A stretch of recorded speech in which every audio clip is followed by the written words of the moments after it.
One thing that really consumes a lot of our energy and our attention, especially as a young person, is how over-sexualized our mind is. And it's not that sex is bad. Sex is wonderful. It's primal life force. It's energy. It's deep down in our core. But if we have this relationship to it that is hyped, that is amped, and culture supports this, then we become really, really distracted by it. And it consumes a lot of our energy for other things that we actually truly want more, but we just don't know them yet because our attention is so consumed by this sexual drive. So this is not about desexualizing your mind and your body, but this is about resexualizing, evolving your relationship with your sexuality, knowing that this is very primal energy and it can be used and spent in different ways.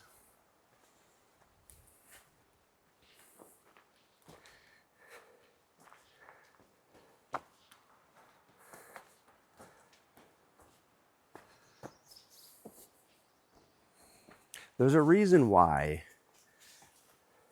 sex and violence sell.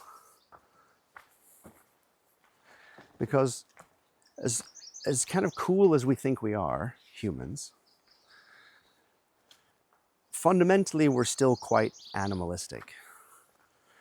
And these levels, these animal levels, they feel great. There's nothing in the water over there. There's nothing wrong with them fundamentally. But in modern culture, and probably for a long time, they've been really at the forefront of what we're striving for and what we're going for. And if you look at nature, if you look at evolution, that makes sense, right? Sex is what reproduces the species, and violence in some level is what protects the species. So we're still acting out of these very, very basic, rudimentary values. And look at what it's doing to the world. So back to sexuality. Now, most of us are not outwardly violent, thankfully, right? We've got ourselves in pretty good control. But we do know that things could get wild and primal given the right circumstances. And we hope that that doesn't have to happen. But the one thing that we do have control over more directly, that runs our life unconsciously more so, especially like I said when we're younger, is this over-sexualized perception on reality. We're looking for a partner or we're looking for sex.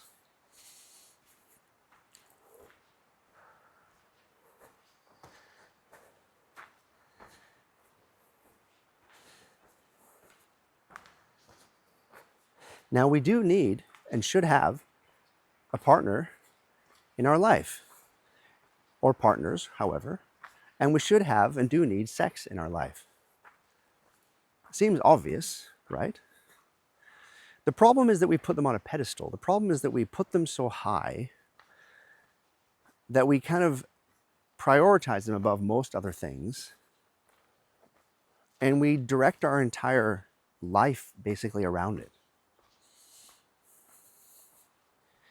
And this over-sexualization, especially when it's in lust, but it's also in this seeking of romantic love, really depends on what you value more, what you think will fulfill you more, what you think will fill you up more, what you think will make you more complete, or what you think will distract you from your pain more.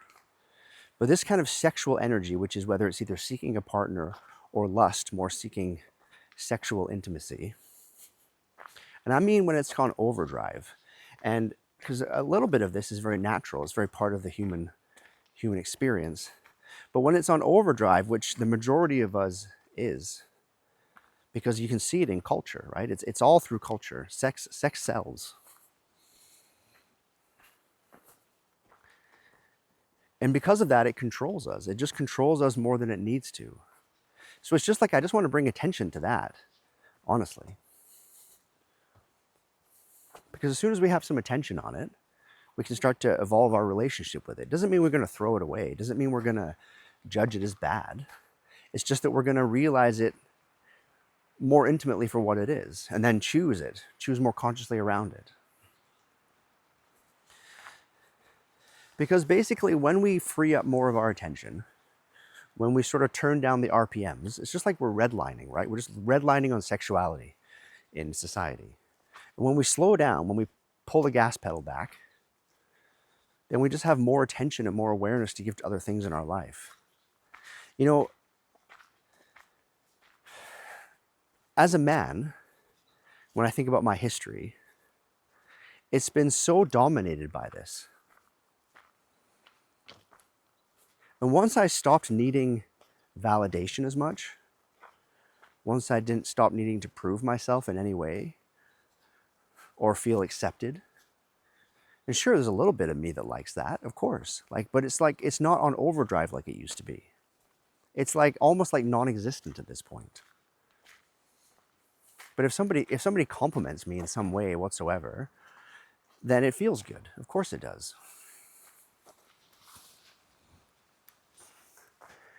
But I don't really take it seriously. There's a letting go of the actual ownership over that. But the sexuality, for me, this needing for validation, this hunger to prove myself, basically consumed the majority of my attention, and it fueled so many things. It fueled so many things that I did. Now, a lot of those things were actually good. So again, it's not to say that you want to stop being, I'm not saying be a renunciate or be celibate. That's not what I'm saying at all. I'm just saying understand how much power it has over you. And just give your attention to that. And you're not going to change it right away. This is I'm not asking you to change it or expecting you to change it or me or anybody at all. I'm just saying bring attention to it. The energy here is so powerful. The energy is so mighty. You just start to bring attention to it, and there can be decades or who knows. It could be years, it could be minutes, but it could be a long time while it still controls you and while it still has a lot of power over you. So know the nature of the beast. This is all I'm saying. Sexuality is a beast in our life. It is a huge beast. And if we don't learn how to tame that beast, then yeah, it's going to be hard for us because it's going to dominate us. It's going to basically direct us to do all kinds of things.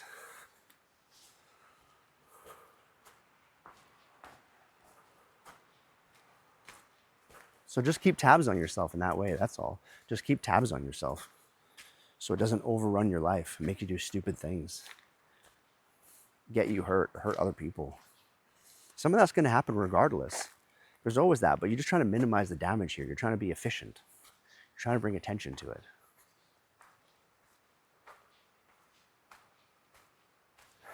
Yeah, enjoy.